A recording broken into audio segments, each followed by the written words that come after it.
Hello' দোস্ত, welcome back to my YouTube channel. বন্ধুসকল, ভালে আছেনে আপোনালোক? আজি মই এটা বঢ়িয়া ইণ্টাৰেষ্টিং টপিক লৈ আহিছোঁ আপোনালোকৰ মাজলৈ। আজি মোৰ টপিকটো হ'ল সূৰ্যগ্ৰহণৰ ওপৰত। সূৰ্যগ্ৰহণ হোৱাটো আপোনালোকে নিশ্চয় দেখা পাইছেই, ময়ো দেখা পাইছোঁ। মানে কথাটো হ'ল এতিয়া সূৰ্যগ্ৰহণ হ'লে কিয় মানুহবোৰে কয় যে বাহিৰলৈ নোলাবি, সূৰ্যটো খালী চকুৰে নাচাবি, নহ'লে চকু বেয়া হৈ যাব পাৰে, এনে কিয় কয় মানুহবোৰে? আপোনালোকে জানেনে তাৰ কাৰণটো?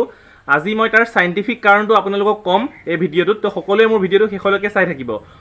আৰু এটা কথা হ'ল, সূৰ্যগ্ৰহণনো কাক কয়? সূৰ্যগ্ৰহণ হোৱাটো এটা চিম্পুল কথা। সূৰ্যগ্ৰহণ কাক কয়? চন্দ্ৰটো, যোনটো চন্দ্ৰটো আমাৰ পৃথিৱীখন আৰু সূৰ্যটোৰ মাজত আহি যায়, তাকেই সূৰ্যগ্ৰহণ বুলি কয়। আৰু তাৰ চাইণ্টিফিক কাৰণটো, মানুহবোৰে কিয় কয় খালী চকুৰে নাচাবি সূৰ্যটো আৰু বাহিৰলৈ নোলাবি সূৰ্যগ্ৰহণ হোৱাৰ সময়ত, সেই কাৰণটো মই এই ভিডিঅ'টোত কৈ আছোঁ। এতিয়া কথাটো হ'ল, সূৰ্যগ্ৰহণটো খালী চকুৰে চোৱা পিছৰে কথা। সূৰ্যটো এনেই খালী চকুৰে চাব নাপায়। কিয় চাব নাপায়? সূৰ্যটো যদি খালী চকুৰে চাওঁ, কোনোবাদিনা চকুটো নষ্ট হৈ যোৱাৰ সম্ভাৱনা আছে। কিহৰ কাৰণে সম্ভাৱনা আছে তাৰ কাৰণটো মই কৈ আছোঁ। এতিয়া ধৰি লওক এখন কাগজ যদি আমি ৰ'দত পেলাই থৈ দিওঁ, কাগজখন কেতিয়াও নজ্বলে, জীৱনত নজ্বলে।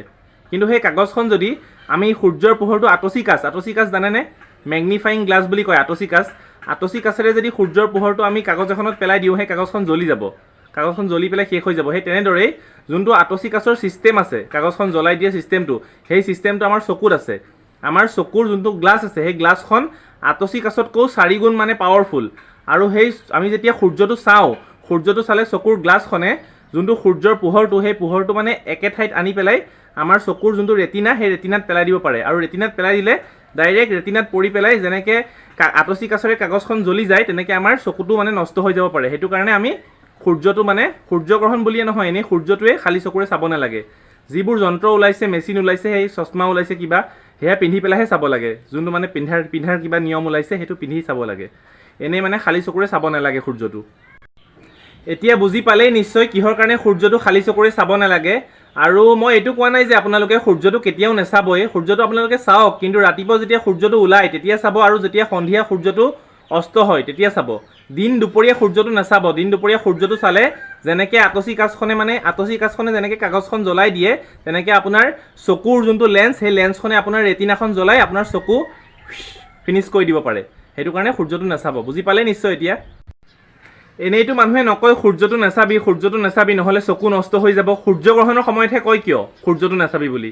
কাৰণ এনেইতো মানুহে নাচায়েই সূৰ্যটো না। সূৰ্যগ্ৰহণৰ সময়তহে মানুহৰ ইণ্টাৰেষ্ট যায় সূৰ্যটো চাবলৈ। যেতিয়া চন্দ্ৰটোৱে সূৰ্যটো ঢাকি দিয়ে আহি পেলাই, তেতিয়াহে মানুহৰ ইণ্টাৰেষ্ট যায় চাবলৈ। সেইটো কাৰণে মানুহে বাৰে বাৰে কয় সূৰ্যগ্ৰহণৰ সময়ত নাচাবি, সূৰ্যটো নাচাবি। কাৰণ সেইটো সময়তহে মানুহৰ মানে ইণ্টাৰেষ্ট যায়, মানুহৰ চাবলৈ ইচ্ছা জাগে। সেইটো কাৰণে কয়, যেতিয়া চন্দ্ৰটোৱে আহি পেলাই সূৰ্যটো ঢাকি দিয়ে, সেইটো মানে দৃশ্য চাই পেলাই মজা লাগে। সেইটো কাৰণে মানুহবোৰে চায়, কিন্তু চাব নাপায়। সেইটো কাৰণে মানুহে মনা কৰে সূৰ্যটো নাচাবি মানে সূৰ্যগ্ৰহণৰ সময়ত। সেইটো কাৰণে সূৰ্যগ্ৰহণৰ সময়তহে বাৰে বাৰে কয়, এনেই অইন সময়ত নকয়, কাৰণ অইন সময়ত নাচায় মানুহে।